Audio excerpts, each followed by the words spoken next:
Our guest is the renowned and acclaimed Dr. Anthony Fauci. He's here to talk about his new autobiography, On Call, A Doctor's Journey in Public Service. It became clear that in order to preserve my own professional integrity and to fulfill my responsibility to the American public, that I had to publicly disagree with the things that he was saying, which was very painful for me. You know, the people who are attacking me now and are the very, very avid supporters of former President Trump mistakenly thought I was doing that to undermine him, which was not true. The Washington Post calls Dr. Fauci's book gripping. It's his own account of a 6-decade career in high-level public service that put him in the room with 7 presidents through some of the world's most harrowing health crises. Unlike other respiratory illnesses, this is not a seasonal virus. It's a virus that persists, that has an uncanny capability of continuing to evolve. We've had multiple variants. We have a new variant now. Doesn't seem to be more serious at all, but it seems to evade some of the protection that you get from vaccines and from prior infection. And this is Conversations on Healthcare.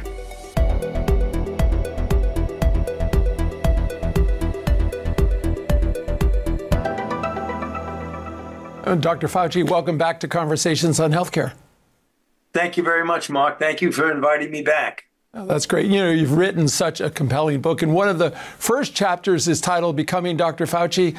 You know, you're born on Christmas Eve. You grow up in Brooklyn into a loving Italian-American family. You play baseball and basketball, got into a few fisticuffs, but it's your years of internship and residency where you say you found yourself. What did you find? What was the inner voice that you kept hearing that motivated you? Well, Mark, you know, as I tried to articulate in the memoir, what I learned from those early years in that working class section of Brooklyn with my family and my father being the pharmacist in a small mom and pop type of pharmacy that really served as the hub in the neighborhood of taking care of people, being the local psychiatrist, marriage counselor, and person who, you know, filled prescriptions. And if the people could not afford their drugs, my father would often just give it to them. So, you know, on the one hand, the bad news is he was a terrible businessman. But on the good news is that he instilled in me, as well as my mother did, this feeling of community service, of being taking care of people. And throughout my young childhood, my adolescent years, and then I believe underscored by my training in Catholic schools, you know, the Dominican nuns in Our Lady of Guadalupe, and then Jesuit priests, who the theme of the high school, Regis High School that I went to in New York City, as well as Holy Cross College, which was a Jesuit school, was men for others. It was an all-boys school. It hopefully someday would be men and women for others, but it was men for others. So I was trying to figure out how I could best fulfill that training and innate feeling that I had about service. And medicine was the answer. And that's why being a physician and then ultimately a scientist and then ultimately a public health person and then finally, for the many years, a public health person, I just felt that that was exactly what I was meant to be. So I believe those early years was the early foundation of that, which is why I began the book with those early days that I experienced in Brooklyn. Yeah, you found your people and your cause. Yes. Yeah. And we remember those neighborhood drugstores that were very much the counselor in the neighborhood for people about their health and what they needed. So really appreciated your writing about that. And then the trip, you know, after college to medical school and residency, I think, in New York, very intense period of time, which you write about so powerfully. And then down to Bethesda, Maryland. And I know this is the late 60s. There were a number of factors maybe that got you to Bethesda initially and ultimately to the National Institutes of Health. Share that journey with us. How did you get from medical school down to Bethesda?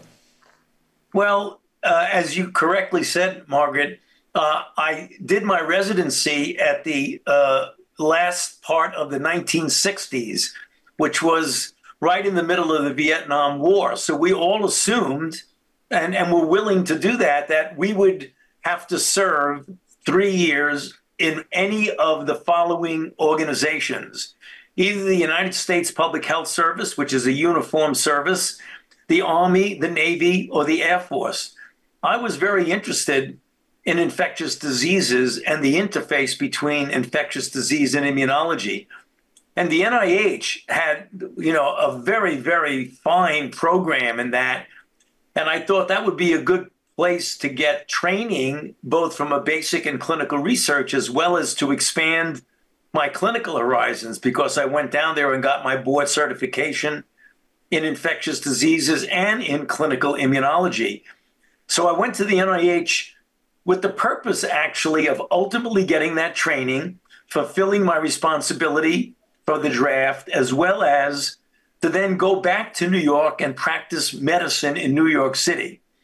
But as they say, on the way to the forum, something happened. And what happened was my introduction to the discipline of basic and clinical research, which really fascinated me, because I felt not only could I fulfill my need to take care of patients, individual patients, but it would give me the opportunity to perhaps get involved in some studies based on basic research, but manifested in clinical research that might allow me to have a multiplier effect, where what I did and what I invested my time and my effort in would be not only for the individual patient that I was taking care of, but that perhaps could be used by others based on the papers and the clinical trials and the research results that we published. And fortunately, we were really quite successful. So I wound up going back to New York Hospital for an additional year to complete my clinical training as chief medical resident at the New York Hospital Cornell Medical Center. And then I came back to the NIH as a very young senior investigator, and began my career in basic and clinical research. And I did that from 1972 on, which, as you know from the book, I won't jump to that, but that was fine and great. And I was doing things that I really enjoyed, and I was very productive. And then in 1981, along came HIV and AIDS, and that changed everything for me. I want to pull the thread on that training that you had, the sort of foundational training in medicine in the 60s. You'd be trained then, and you'd end up being one of America's most important health advisors. But I'm sure back in the 60s, you might have watched Dragnet and remembered Sergeant Joe Friday's most memorable line, "Just the facts, ma'am, just the facts." Nothing but the facts. Nothing but the facts. And yet you would encounter problems that required more than science, but in fact some diplomacy. In the 80s, you're confronted with AIDS and had to address the real concerns of people like Larry Kramer. But most recently with COVID, you had anti-vaxxers, including members of Congress. I'm just wondering, how well were you trained back in the 60s and 70s for these encounters, which really were beyond dealing with the facts? And, if you sort of look at what's happening now in terms of how generation of physicians and scientists are being trained, are they prepared not only to address the science, but also this larger societal engagement, which you had to master? Well, the short answer, Mark, is no. I mean, there's no specific formal training in that regard. And I had to really learn, on the fly, as it were, when it became clear, and you correctly pointed it out, is that really introduced me was the situation with HIV, where it was a disease that was at first quite mysterious. There was a lot of stigma associated with people at risk for and who were infected and who were living with HIV even before we knew it was HIV. And there were some interesting encounters, which was very valuable to my development, because it taught me that you really have to listen to people and keep an open mind.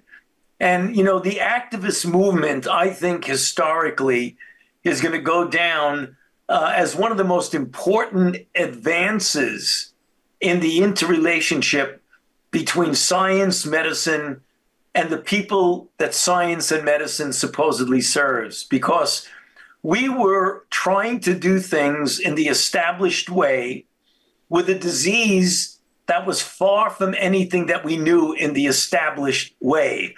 It was a brand new disease. It was afflicting a particular subset, at least in this country. And they wanted a say. They wanted to be heard as to what they felt would be important for the scientific and regulatory community to best serve them. And when the scientific and regulatory community did not serve them well, because we had not experienced anything like that, they were trying to do their best. But you had young men, mostly, who actually were in a system that was geared to a disease that was not anything like HIV. So they began protesting and being, iconoclastic and confrontative and theatrical.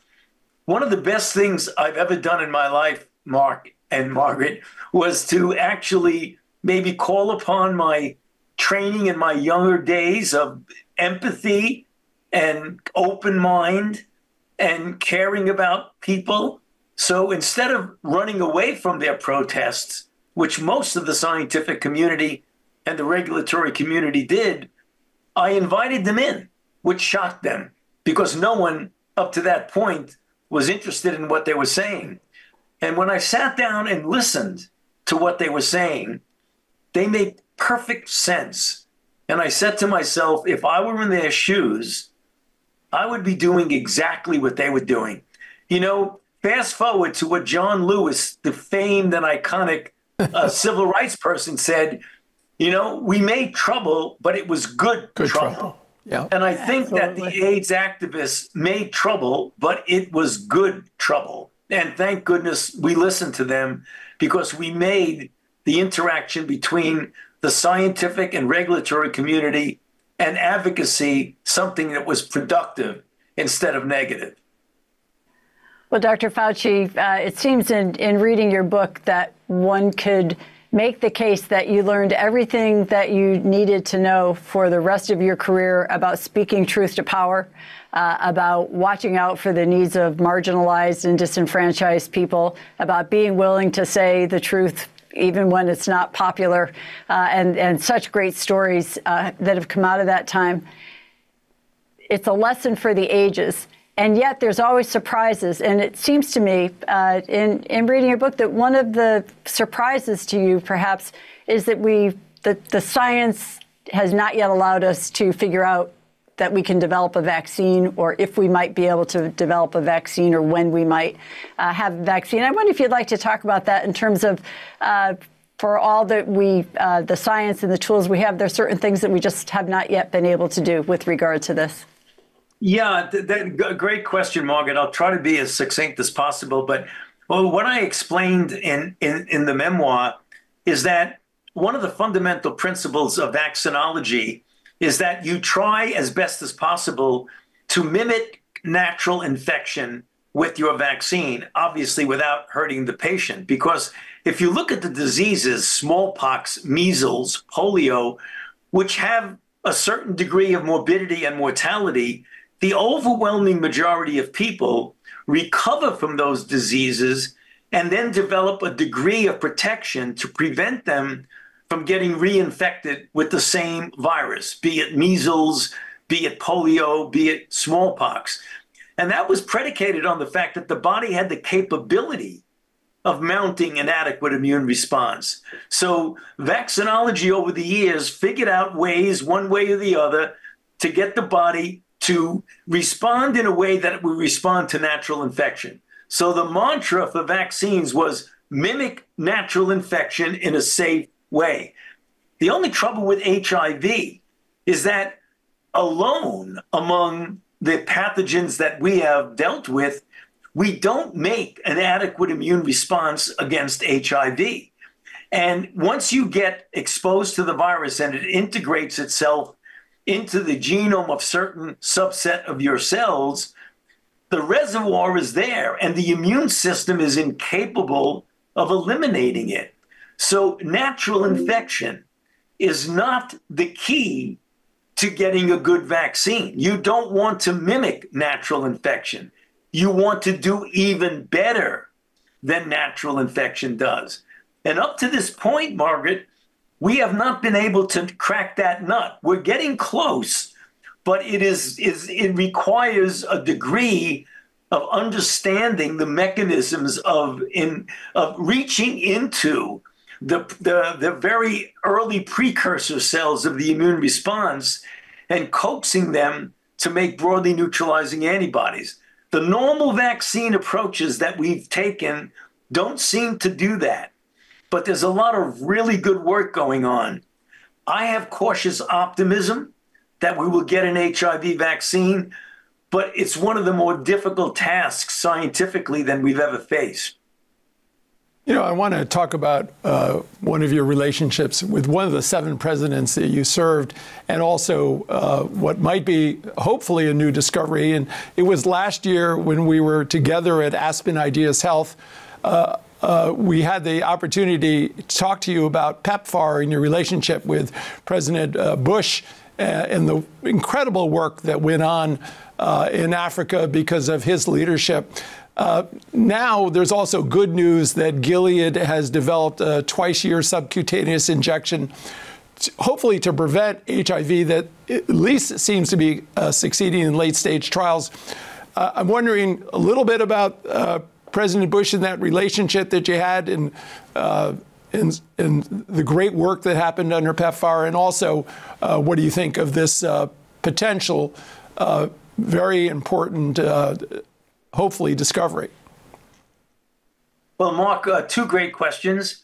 The PEPFAR program, I think, is an example of a number of things. One, the leadership that a president of the United States could provide that would have enormous impact on global health, number one, and the importance of bipartisan cooperation, which we seem to be lacking over the last few years. You know, when we developed, along with the pharmaceutical companies, really extraordinary combinations of antiretrovirals that not only slow down the progress of disease, but actually suppress the virus to below detectable level so that people who are living with HIV could almost have essentially a normal lifespan. The drugs were so extraordinarily effective. That started with the triple combination in 1996. And from 1996, for the next few years, up to 2000, we'll say, most of the developed world had the drugs to be able to give to the persons in their country who were living with HIV. It completely transformed the disease. However, in the developing world, particularly sub-Saharan Africa, where 65 to 67% of all the infections occur, those physicians, nurses, and healthcare providers were as frustrated in the year 2000 and 2001 as I was in 1981, 2, 3, 4, 5. Back then, we didn't have any drugs. But then in 2000, 2001, in sub-Saharan Africa, there were drugs, but they couldn't afford it. So I was very struck and disturbed by this disparity and this lack of accessibility. So I was doing whatever I could, but we didn't have any resources.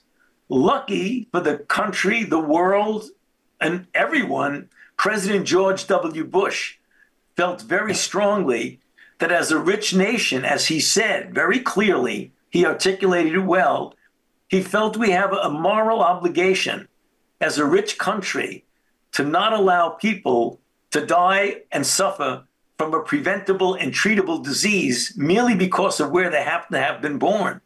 So he sent me to Africa to test the feasibility and the accountability of a program that might transform HIV/AIDS in the developing world. So I worked on it for several months with his staff, several people in the White House staff, and we put together the architecture of a program that started off as a $15 billion program, treating 2 million infections, preventing 2 million infections, and caring for 10 million people, including AIDS orphans, in about 14 countries. Thanks to the bipartisan spirit in this country, led by a Republican president, we wound up putting the program together. 20 years later, in December of 2023, we had a reunion of the original group, President Bush, Laura Bush, and the team right here in Washington, D.C., and the data were discussed. It was extraordinary, Mark and Margaret. After 20 years, we had spent over $105 billion. It now involved 50 countries, and 25 million lives were saved. That is the result of a combination of a president who is inspired to be able to do good for the world besides our own country, and by bipartisan support for a very good cause. Wonderful. It's a great example of that.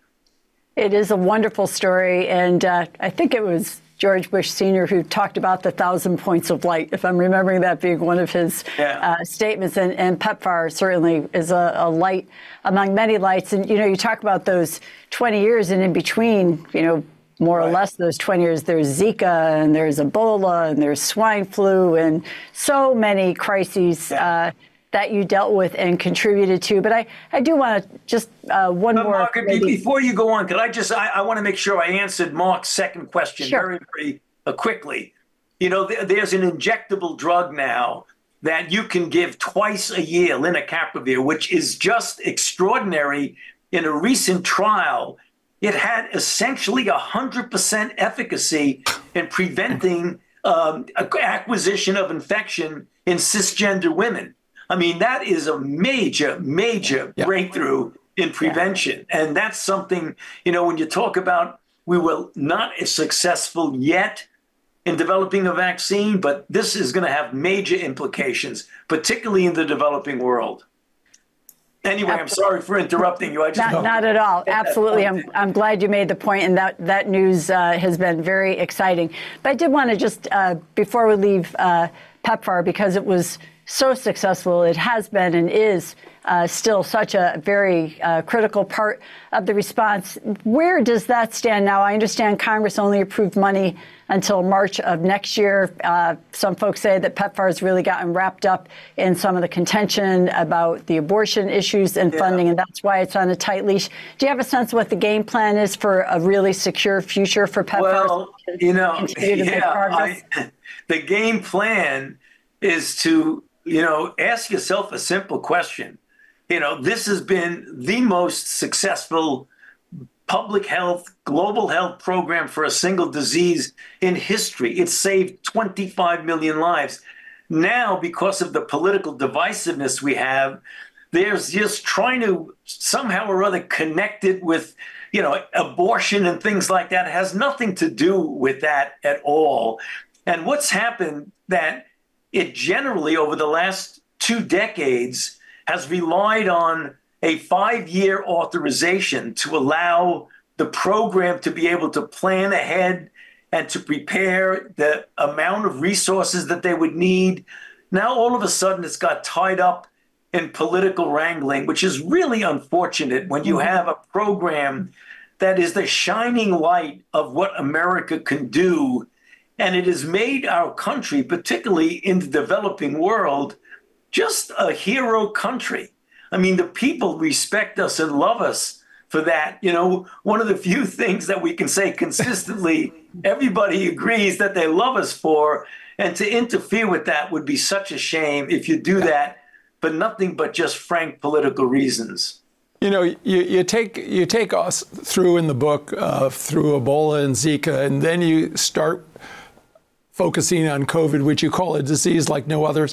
Margaret, I remember Dr. Fauci on February 22nd, 2020 on our show, and he said, this coronavirus does one thing really well. It mutates. And it's going to be very difficult. So when you say it's a disease like no others, we remember those words well. But you also had to engage another president, and you write that President Trump said at first that we are all counting on you. I'm just wondering, when was the first moment you realized that President Trump's support was slipping away, and maybe your thoughts on what caused it? Well, Mark, in the first couple of months, he was cooperative in the sense of listening to what we and the other advisors were saying about what needed to be done, particularly when things were getting really, really bad, about slowing the curve and flattening the curve, et cetera. He was hoping desperately that it would act like influenza. In fact, as I mentioned in the book, he had a hard time distinguishing because he wanted it to be like influenza, that it would go away when the springtime came, when March and then early April. And then when it didn't go away, I think he really got very anxious because of the economic implications and the fact that we were heading towards the election season for a re-election.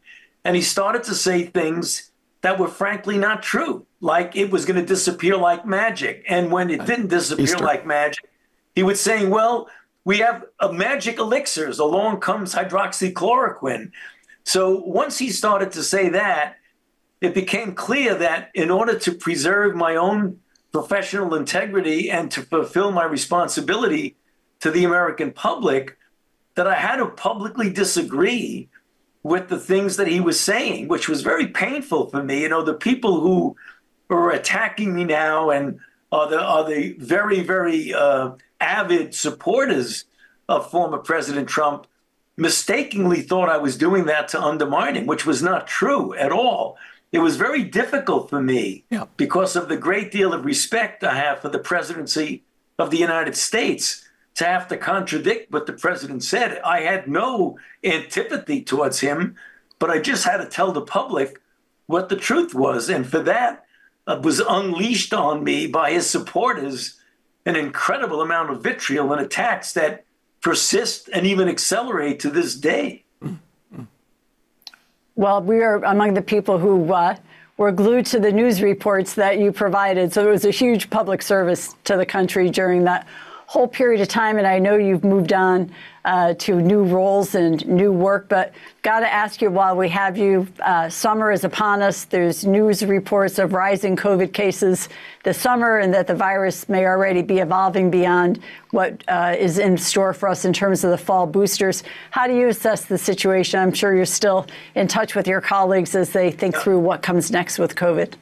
Yeah, I mean, obviously, unlike other respiratory illnesses, this is not a seasonal virus. It's a virus that persists.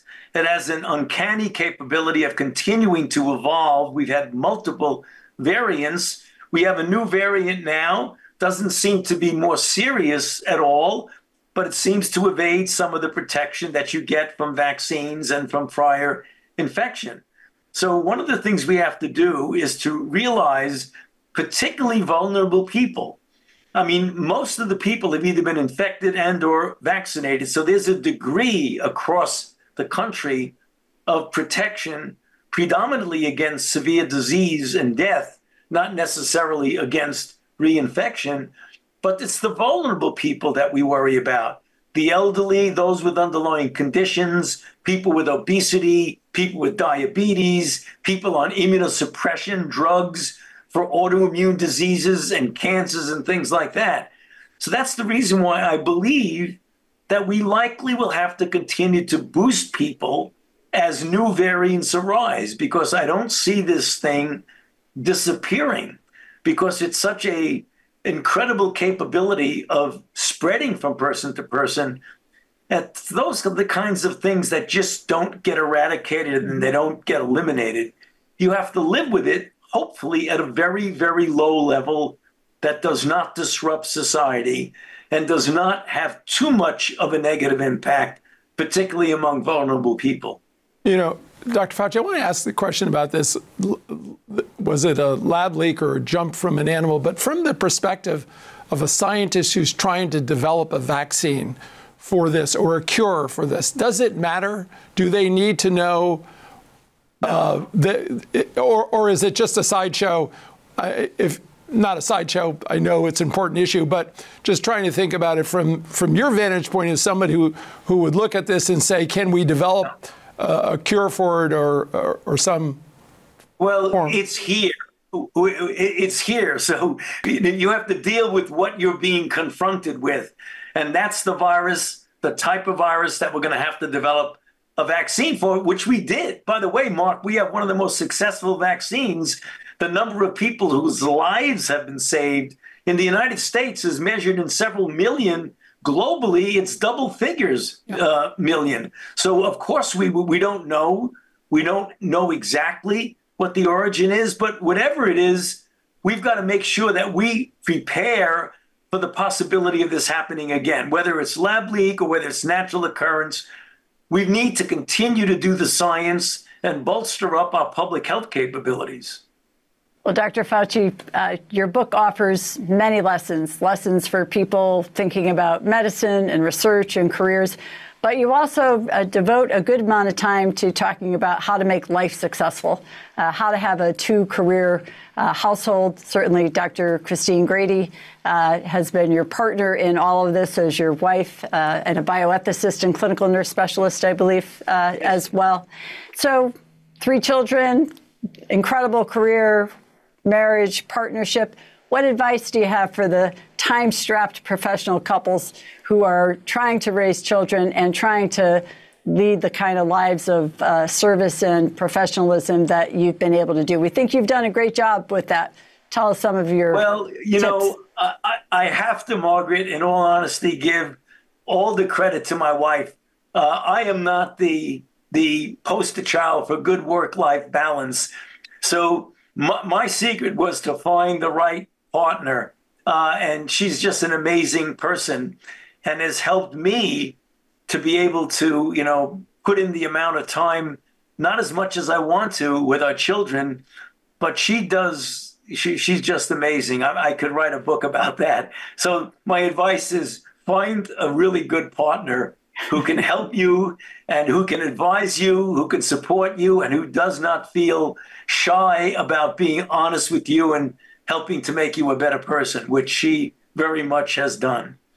And congratulations to both of you on becoming grandparents. Oh, yeah. Thank you, Margaret. Yeah, it's really a thrill. And Dr. Fauci, thank you for your time, for being a good husband. And we hope, and also for just sharing your life's work. I think it's an inspiration for all of us. And I think it will help the next generation of leaders in our country as they battle with difficult problems. Your autobiography is titled On Call, A Doctor's Journey in Public Service. It's published by Viking. Thanks to our audience for being here. Be sure to subscribe to our videos on YouTube. Find us on Facebook and X with our account name, CHC Radio. As always, you can go online to chcradio.com to sign up for emails. You can also share your thoughts and comments about this program. Dr. Fauci, we always appreciate seeing you. Thanks again for... Thank you so much. Yeah. Thank you, Mark. Thank you, Margaret. It's always great to be with you guys. Take care. Really a pleasure. Hope to get to continue the conversations. Yes, absolutely. Take care. Thank you so much. Ciao. This copyrighted program is produced by Conversations on Healthcare and cannot be reproduced or retransmitted in whole or in part without the express written consent from Community Health Center, Inc. The views expressed by guests are their own, and they do not necessarily reflect the opinion of Conversations on Healthcare or its affiliated entities.